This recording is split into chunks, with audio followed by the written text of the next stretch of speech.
Euzinia by Tanya Maria.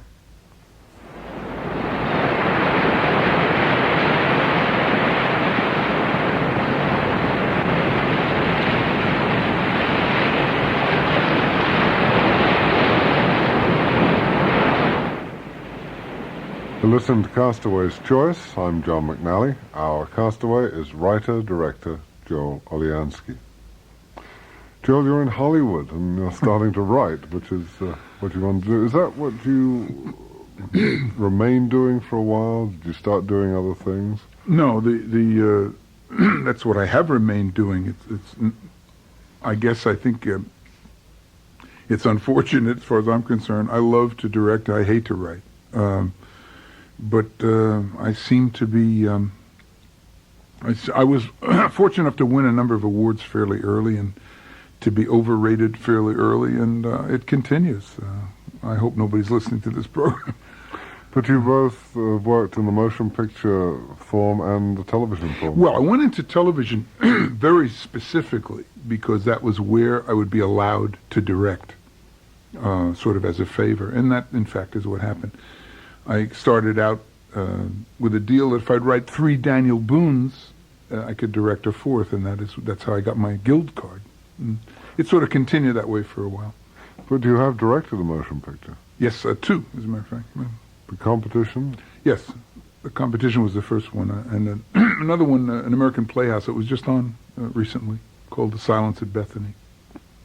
And when you're directing for television, were you directing your own material? No, mostly they wanted the script right away so they could give it to the really important directors, to the Dick Donners and the Jeannot Schwartzes and the John Badhams. I ended up doing episode number 20, written by somebody under the hire the handicapped policy, I guess. And anyway, instead of doing the smart thing, which would have been to sit down and rewrite it, I was so thrilled to be allowed to say cut and action that I just directed anything they put in front of me.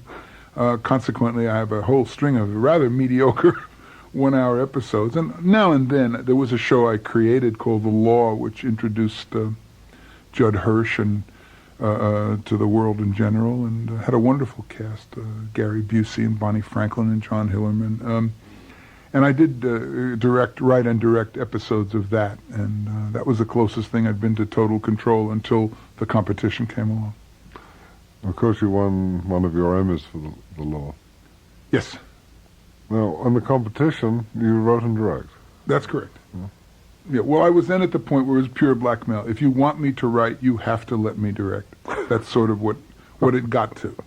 And nobody's very thrilled about that. They sort of concede that, oh, all right, he may not be Martha Coolidge, but we better let him direct because he writes better than Martha Coolidge. I guess, I don't know.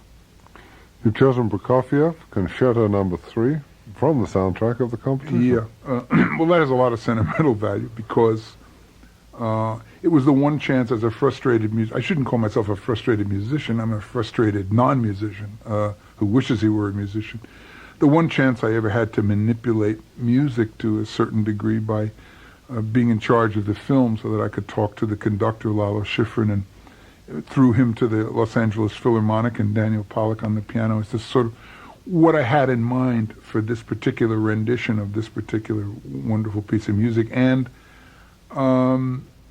to use it in the film a certain way. And the cutting, I mean, it's not the full concerto, obviously, is my cutting. So it's the one time I ever had a chance to edit music. It's the one chance I ever had to do anything with music except be a fan of it. And so it's a reminder that anything's possible, I guess.